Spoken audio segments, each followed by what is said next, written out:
one day I, too, will finally know what it is to slay. We watched M3GAN 2.0, and I liked this movie quite a bit. I had a good time. I thought it was super fun. It isn't amazing, but it is pretty great. For me, I had a good time. I enjoyed a lot of it. There is some storied history that having a sequel sometimes requires a great franchise to pivot straight from the horror elements to like an action horror, or at least spice up the genre a touch. And M3GAN already had some comedy bits, and moving towards a little bit of an action bit, I think it's pretty good. I think it's a smart choice. I think it's a good choice. That said, it probably needed a little bit more time to cook. I feel like it does a good job where it's a little slow in the beginning. Some of the things are telegraphed, though I will say all the twists and turns are pretty good. I think it does a great job of slowly elevating the story into something that was pretty palatable and pretty fun. I do wonder if there won't be an awesome unrated cut, because it cuts away a lot from the violence, and there are a couple of times I don't think it should have. Specifically, the door scene near the elevator, and then, and it's not a lobby, but it's a lobby. Then I wanted to see a little bit more of that. I feel like this movie will prove itself to be pretty prescient. It's very centered on, AI in a way that, Ghost in the Shell's been trying to address for 30 years. And it tries to show us in, a positive light that, there's something there. The X factor that M3GAN has is clearly something special. And I just want to see a little bit more of that explored, because even Gemma is pretty dismissive of it partway through the movie. And then again, right up until, kind of the climax. So I'd like to see a little bit more of that touched on.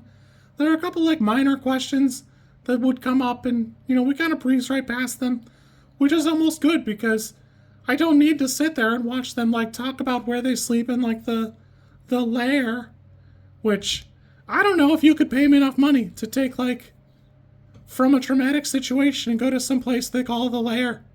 I just don't know that I have it in me. That's not me, fam. I've seen a couple comments about, at the end, there's no after credits, by the way. There's no, post credits or anything like that. In case Marvel Syndrome has you by its clutches, you're good to go as soon as the credits start to roll.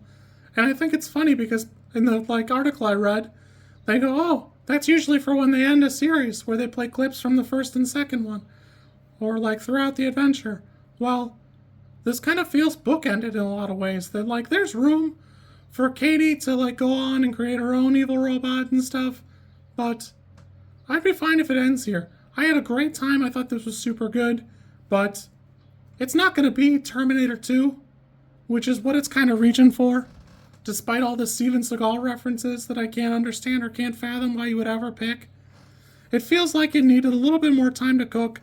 Maybe a little bit more pace in the beginning. And then a little bit more time to, dance and breathe in the second half. That said, the first one is an 8. This one's only a 6 for me, but it's not for any of those reasons, adding in the genres or mixing it up. I think that's a 10 out of 10 play. I think it's fantastic. Jambalaya is a fantastic meal, and it's because of all the different dishes that are moving together and the flavors that add themselves to the mixture.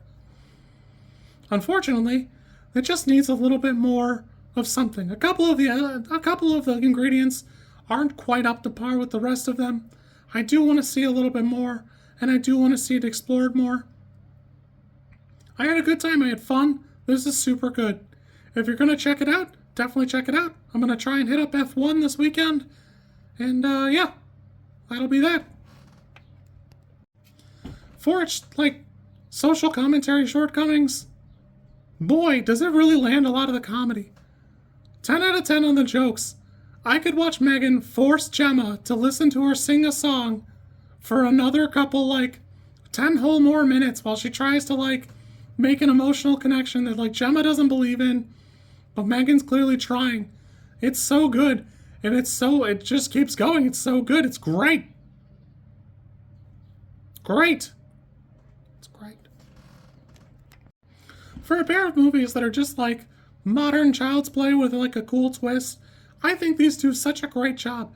It's such a good, topical way to approach it. I had a great time. Super fun.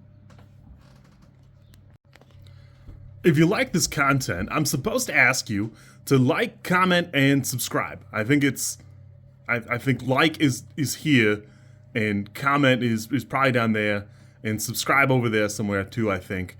I don't know how many times this like snippet is gonna make it into a video. Everybody says you should do it this way, and I always thought it was just like an annoying thing other YouTubers did. And as you know, I am bad at editing, so if you like it, great, I'm happy for you. If you don't like it, I'm sorry.